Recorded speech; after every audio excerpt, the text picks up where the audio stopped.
खेत खजाना में आपका स्वागत है। आज 7 जून है और दिन है मंगलवार। आज दोपहर के अपडेट में जैसे आपको जानकारी दी गई थी कि सरसों का बाज़ार कुछ तेज़ हो सकता है और बाज़ार उम्मीद से कुछ ज़्यादा सुधरा है। इसी तरह से कॉटन के बाज़ार में लगता नहीं था कि बाज़ार कुछ सुधार की तरफ बढ़ेगा और वैसा ही हुआ है। बाज़ार अभी भी स्टेबल है या थोड़ा बहुत गिरावट की तरफ है। विस्तार से चर्चा करें इससे पहले आपसे निवेदन कि आप इस चैनल को सब्सक्राइब कर लीजिए और सब्सक्राइब करने के साथ साथ बेल आइकॉन की घंटी जरूर दबाइए ताकि वीडियो अपलोड होते ही सबसे पहले आप तक पहुंचे। सरसों से शुरू करते हैं। सरसों में देखिए, जैसा कि पिछले कई दिन से मैं निवेदन करता आ रहा था कि सरसों की जड़ में मंदा नहीं है और सरसों ने अब आगे आगे रफ्तार पकड़नी ही पकड़नी है। पहले बात कर लेते हैं विदेशी तेलों की। अंतर्राष्ट्रीय बाजार के अंदर बहुत दिन से मैं कह रहा था कि विदेशी तेलों की जो उपलब्धता है वो इस बार एक चुनौती है, क्योंकि बहुत बड़ा संकट है उपलब्धता का। इंटरनेशनल मार्केट के अंदर खाद्य तेलों का बाजार बहुत टाइट है। आज ही एक रिपोर्ट ये मिली है कि मलेशिया में जो पाम तेल का स्टॉक है वो इस महीने यानी मई महीने में, जो पिछला मई महीना गया है, मई महीने के एंड की रिपोर्ट अभी तक आई नहीं है, एग्जैक्ट रिपोर्ट नहीं आई है। एक अनुमान लगाया गया है कि 6% तक उसका जो स्टॉक है वो डाउन जा सकता है।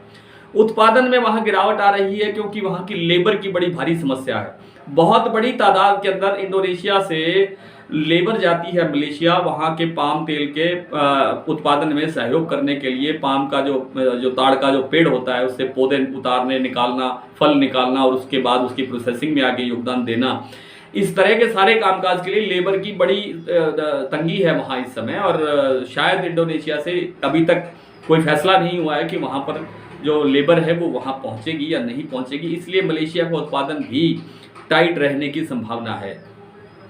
अर्जेंटीना और ब्राज़ील के बारे में हम पहले कई बार चर्चा कर चुके हैं कि बाज़ार वहाँ टाइट है क्योंकि वहाँ की जो फसल है वो कमज़ोर है सोयाबीन की।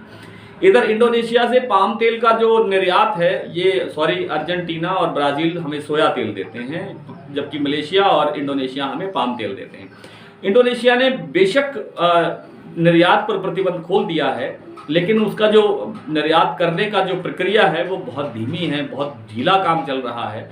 इसलिए वहाँ से भी अभी तेल उपलब्ध होने में काफ़ी समय लगेगा। और वैसे भी आयातित तेलों पर जो छूट दी गई है, सोयाबीन के तेल पर और सूरजमुखी के तेल पर जो आयात शुल्क से मुक्त रखा गया है, वो तो अगस्त से पहले या जुलाई के एंड से पहले तो संभव नहीं है कि वो भारत में आ पाएगा।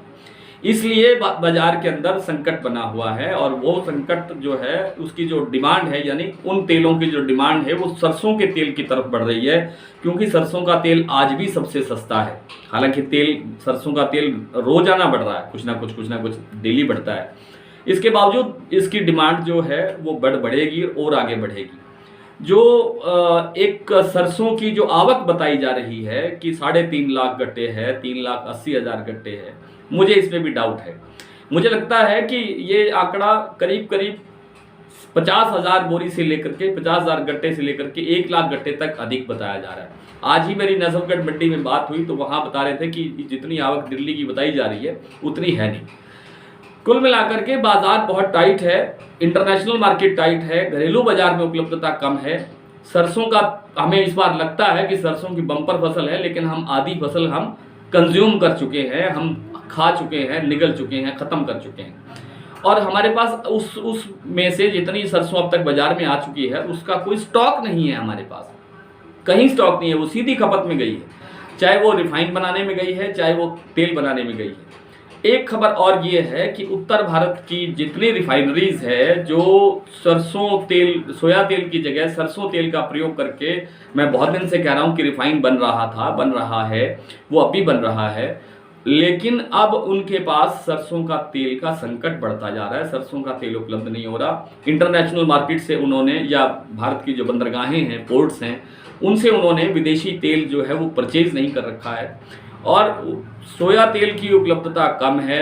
इंटरनेशनल मार्केट से उन्होंने तेल लिया नहीं है। सरसों का तेल उनको उपलब्ध होने में दिक्कत आ रही है, इसलिए आगे आगे इसकी डिमांड और बढ़ेगी और सरसों का बाजार बहुत अच्छी तेजी तक जा सकता है। बहुत अच्छी तेजी का मतलब ये है कि सरसों पिछले साल के, बहुत ध्यान से सुनिएगा, ये अभी नहीं हो जाएगा, कल नहीं, सुबह नहीं हो जाएगा। और एक निवेदन और है आपसे कि सरसों का जो भाव मैं बता रहा हूँ या सरसों का जो मैं बात कर रहा हूँ, मेरा अपना विश्लेषण है, मेरा अपना विचार है, मैं अपना अपना सोचता हूँ कि ऐसा होगा। लेकिन आप अपना कारोबार अपने विवेक से करें। अपना पूरा जो आपके सलाहकार हैं या जानकार हैं, आप उनसे पूरी तरह राय लेकर के ही अपना काम करें। मुझे जो लगता है वो मैं आपके सामने रख रहा हूँ। मुझे लगता है कि इस साल सरसों के भाव जो है पिछले साल के भाव से आगे बढ़ सकते हैं, थोड़ा आगे जाएगी।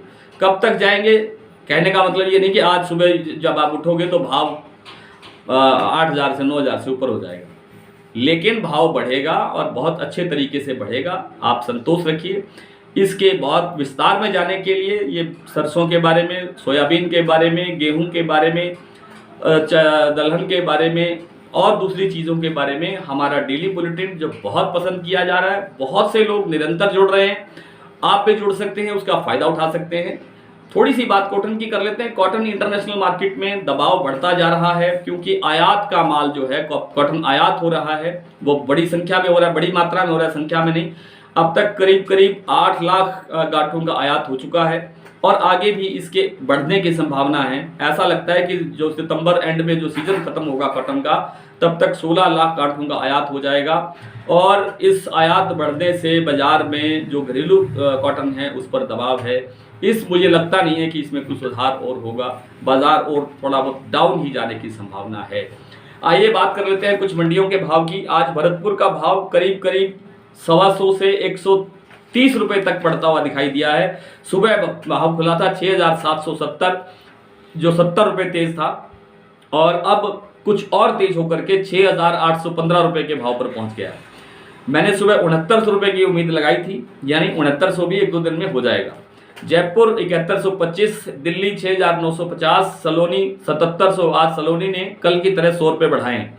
सिरसा 6500, हिसार 6500, आदमपुर 6,618, टोंक 7,030, गंगापुर 6,780, गंगानगर 6,850, कोटा 6,300, निवाई 7,050, बीकानेर 6,300, हापुड़ 6,700, खेरली 6,850, खैरथल 6,850, बारां 6,525, दादरी 6,900, चरखी दादरी, बरवाला 6,400, ग्वालियर 6,650, एलनाबाद 6,881, गोलूवाला 6,471।